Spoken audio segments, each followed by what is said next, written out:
Boa noite. A partir de agora, ficamos juntos aqui no Jornal do Rio, trazendo para você as notícias mais importantes no nosso estado e na nossa cidade. Chove forte, inclusive nesse momento na capital. Já já a gente fala sobre esse assunto aqui no Jornal do Rio e vamos falar, logicamente, sobre as prisões de Anthony e também Rosinha Garotinho, eles que foram presos acusados de envolvimento no esquema de superfaturamentos de contratos da Prefeitura de Campos. Já já os detalhes para você que acompanha aqui o nosso jornal. Vamos falar ainda do dia de protestos e interdições na Zona Oeste. Começamos falando de uma ação na Cidade de Deus, com interdições nas vias no entorno da comunidade, fechando o trânsito durante a manhã. E no início da tarde, a situação foi na Vila Kennedy, em Bangu, com interdição total da Avenida Brasil.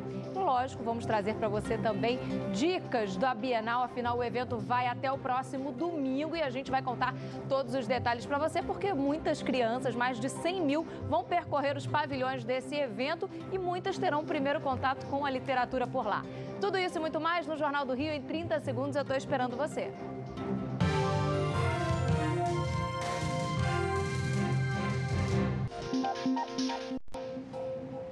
De volta com o Jornal do Rio, informação de momento, porque chove forte aqui na capital. A gente, inclusive, tem imagens agora da região central do Rio de Janeiro. Aqui, ó, você tem a rodoviária, chegada ao Rio de Janeiro pela rodoviária, Via Expressa do Porto. Nessa pista que você acompanha aqui no canto da tela, aí o trânsito complicadíssimo no acesso à Avenida Brasil e também a Ponte Rio-Niterói, congestionamento em diversos pontos do Rio de Janeiro, muito acima do normal, não só por conta da chuva, mas também ainda reflexos de transtornos durante o longo do dia. A gente tem informação, inclusive, sobre a situação de momento, 225 quilômetros de congestionamento e o normal nesse horário, normalmente ali 140, 144 quilômetros. Então, a gente vê que a situação está realmente mais difícil para quem precisa se locomover pela cidade. Olha, transtorno também para quem precisa pegar um voo nesse momento, Santos Dumont fechado por conta das condições climáticas. Seguimos por aqui trazendo para você que acompanha o Jornal do Rio informações sobre confrontos hoje na região da Zona Norte do Rio de Janeiro. 2 policiais militares foram baleados no Complexo do Alemão. Quem tem informações atualizadas sobre esse assunto é a Marcele Setúbal. Oi, Marcele. Boa noite para você.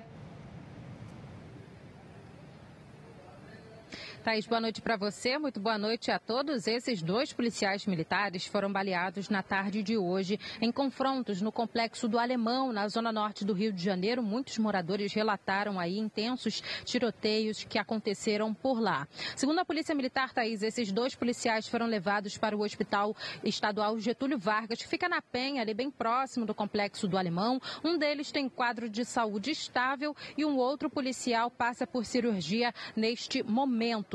Segundo o levantamento feito, Thaís, pela rádio Band News FM, são 150 agentes de segurança baleados no estado do Rio de Janeiro apenas em 2019, Thaís. Obrigada, tá, Marcele, pela sua informação. Lembrando que nessa edição do Jornal do Rio a gente fala também de confrontos, interdições e protestos na Zona Oeste, em comunidades da Zona Oeste. Já já a gente traz para você informações sobre esse assunto. Seguimos por aqui para falar que um suspeito foi preso na madrugada de hoje com R$500 mil em drogas que ele levaria para a comunidade da Maré. Os traficantes trocavam carros de luxo pelo entorpecente. 40 quilos de pasta base de cocaína estavam escondidos no fundo falso na mala deste carro. O veículo foi abordado por policiais da Delegacia de Roubos e Furtos de Automóveis por volta de 3 horas da manhã desta terça-feira, no Arco Metropolitano, na altura de Duque de Caxias, na Baixada Fluminense. Segundo os investigadores, o carro precisou ser levado a um mecânico para que os agentes pudessem retirar o carregamento, já que o espaço foi soldado para despistar a polícia. A droga, avaliada em mais de R$500 mil, seria entregue no Complexo da Maré, na zona norte do Rio. O condutor foi trazido aqui para a sede da DRFA, na cidade da polícia, mas diante aos investigadores, preferiu ficar calado. Ele vai responder por tráfico de drogas. O condutor é Fernando Felisberto dos Reis, de 54 anos, e vinha de São Paulo. Ele já estava sendo monitorado por agentes da DRFA, que investigam uma quadrilha especializada em roubar e clonar veículos da comunidade Parque União, no Complexo da Maré, em troca de drogas no Paraguai.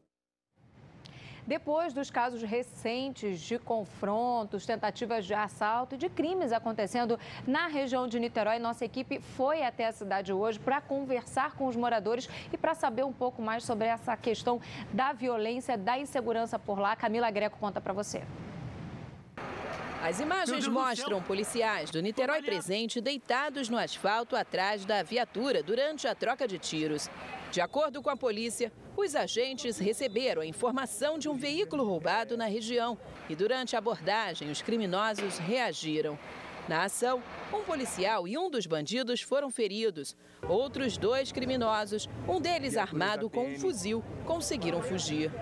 No carro onde os bandidos estavam, ficaram as marcas dos tiros. Na fachada deste hospital, mais marcas da violência. A troca de tiros aconteceu bem aqui nesta esquina da Alameda São Boaventura, no Fonseca, bairro da Zona Norte de Niterói. Testemunhas contam que foram disparados muitos tiros. Por todo canto, ainda é possível ver cápsulas do confronto. A região vem vivendo este clima de violência já não é de hoje. Quem mora por aqui está com medo. Muita correria, muito tiro.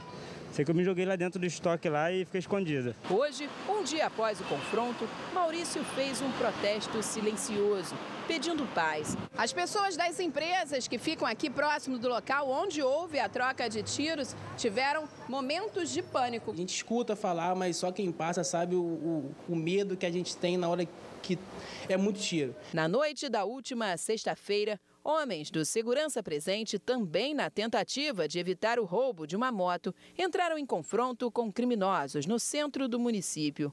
Houve pânico e correria. O comerciante Tiago Marins, de 31 anos, foi vítima de uma bala perdida e morreu no hospital. Na ação, uma mulher também foi ferida na perna. Rodrigo da ONG Viver Bem, responsável por parte do sistema de monitoramento de Niterói, conta que as câmeras de segurança têm auxiliado muito a polícia nas ações e na identificação de criminosos. As pessoas estão se integrando, a polícia em si, outras coisas estão se integrando bastante para que a gente possa ter um pouquinho mais de segurança, né? Então isso é bastante importante para nós. A gente faz uma rápida pausa aqui no Jornal do Rio. Já vamos falar sobre a prisão do casal Rosinha e Antony Garotinho. Eles são acusados de superfaturar contratos na Prefeitura de Campos. Jornal. Os ex-governadores do Rio, Antony e Rosinha Garotinho, foram presos hoje. O casal é suspeito de participação em um esquema de superfaturamento e contratos da Prefeitura de Campos com a construtora Odebrecht. Segundo delações, o prejuízo teria provocado um rombo de 60 milhões de reais aos cofres públicos. Outras 3 pessoas também foram alvos da ação. E sobre essa prisão, a gente conversa agora mais uma vez ao vivo com a Marcele Setúbal. Oi, Marcele. Thaís, boa noite para você novamente, boa noite a todos. Bom, esta é a 4ª prisão do ex-governador Antony Garotinho e a 2ª prisão da também ex-governadora e esposa de Garotinho, a Rosinha Mateus. Só para a gente relembrar aí as outras prisões, o Antony Garotinho foi preso pela primeira vez em 2016, um dia antes da prisão do ex-governador Sérgio Cabral. Nessa ocasião, ele era investigado por compra de votos através do programa Cheque Cidadão em Campos dos Goitacazes, no norte fluminense. E foi nessa ocasião, Thaís, que houve aquele tumulto na transferência de Garotinho do hospital para o presídio. Você deve se lembrar bem daquelas cenas. No ano seguinte, em 2017, Garotinho foi preso novamente, desta vez enquanto apresentava um programa de rádio, quando ele foi condenado aí nessa investigação da Operação Chequinho. E poucos meses depois, ainda em 2017, Garotinho foi preso pela 3ª vez, junto com a esposa Rosinha Mateus, dessa vez por financiamento de campanhas utilizando Caixa 2. Nessa ocasião, inclusive, Thaís, ele foi preso aqui no presídio de Benfica, onde a gente está neste momento, na zona norte do Rio de Janeiro. Disse ter sido agredido, mas isso nunca foi comprovado. Bom, já são, né, com as prisões do Garotinho e da Rosinha Mateus, já são 4 ex-governadores do Rio presos, contando aí também o ex-governador Sérgio Cabral e Luiz Fernando Pezão. Todos os detalhes sobre essa prisão, essas 2 prisões que aconteceram hoje, você acompanha na reportagem da Yasmin Bachur. A denúncia do Ministério Público do Rio de Janeiro aponta que Antony Garotinho e a esposa Rosinha Mateus superfaturaram contratos firmados entre a Prefeitura de Campos dos Goytacazes e a empreiteira Odebrecht para a construção de cerca de 10 mil casas populares dos programas Morar Feliz 1 e Morar Feliz 2. Os projetos foram realizados entre 2009 e 2016 nos 2 mandatos de Rosinha como prefeita de Campos. Somadas, as licitações superfaturadas das 2 construções ultrapassam o valor de R$1 bilhão. As investigações tiveram início depois que 2 ex-executivos da empresa contaram as irregularidades ao Ministério Público Federal durante um acordo de delação premiada firmado no âmbito da Operação Lava Jato. Durante as investigações, os promotores identificaram que a Odebrecht pagou R$25 milhões em propina e que os prejuízos aos cofres públicos da Prefeitura de Campos de Goytacazes foi de pelo menos R$62 milhões, com superfaturamento das obras que sequer foram concluídas. Ainda não foi possível recuperar nenhuma parte dessa quantia. Inclusive, uma das medidas cautelares solicitadas foi o sequestro de bens, justamente para que, ao final, comprovados os fatos, se tente alguma recuperação do prejuízo sofrido pelo município de Campos. O casal passou por exame de corpo de delito na cidade da polícia e foi levado para o presídio José Frederico Marques, em Benfica, na zona norte do Rio. A unidade funciona como porta de entrada do sistema penitenciário. Tendo em vista a peculiaridade e as características dos réus, é notório que eles podem, evidentemente, através de várias ações, fazer ou ameaça, ainda que psicológica, ou algum tipo de manejo com relação a essas testemunhas que foram arroladas. Portanto, é por isso que o Ministério Público, dentre os requisitos da prisão preventiva... Sérgio dos Santos Barcelos, subsecretário estadual de Desenvolvimento Social e Direitos Humanos, Ângelo Alvarenga Cardoso Gomes e Gabriela Trindade Quintanilha, apontados como pessoas de confiança de Garotinho, também foram presos. O governador Wilson Witzel já determinou a exoneração do subsecretário.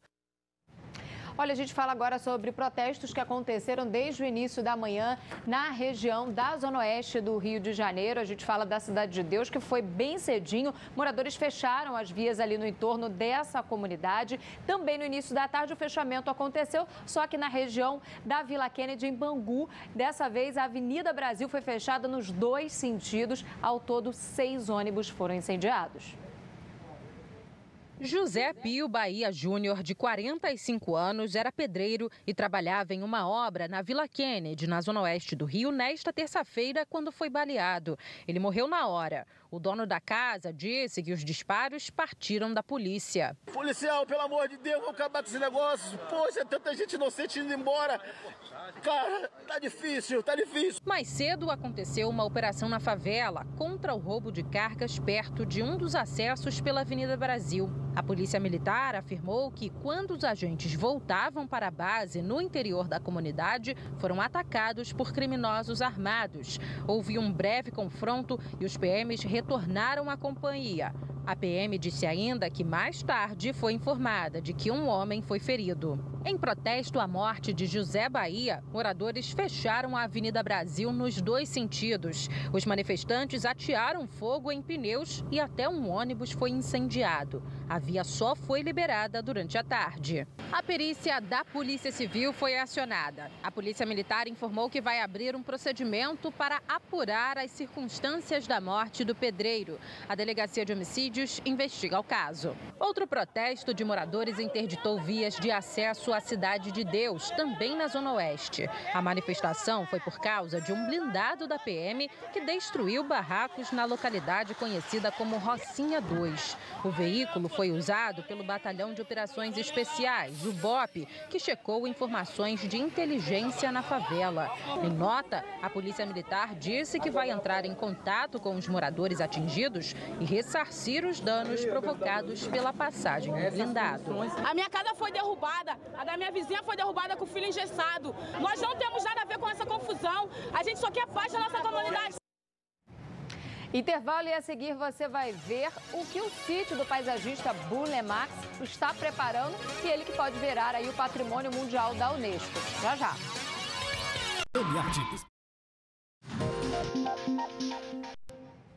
A PM apreendeu um homem que se disfarçava de gari para assaltar pedestres em Copacabana, na zona sul do Rio de Janeiro. Nas imagens das câmeras de segurança que você pode acompanhar, a gente pode ver que uma mulher caminha quando é atacada pelo falso gari e um comparsa. Os dois pegam os pertences dessa vítima e fogem aí, como você consegue observar.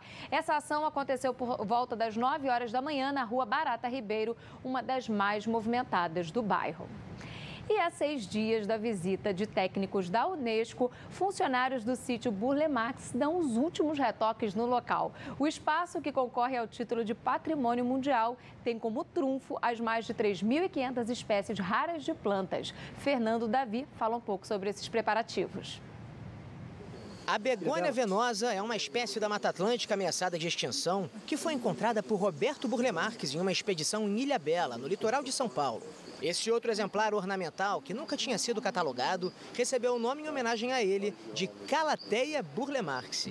O paisagista começou a colecionar plantas aos 6 anos de idade.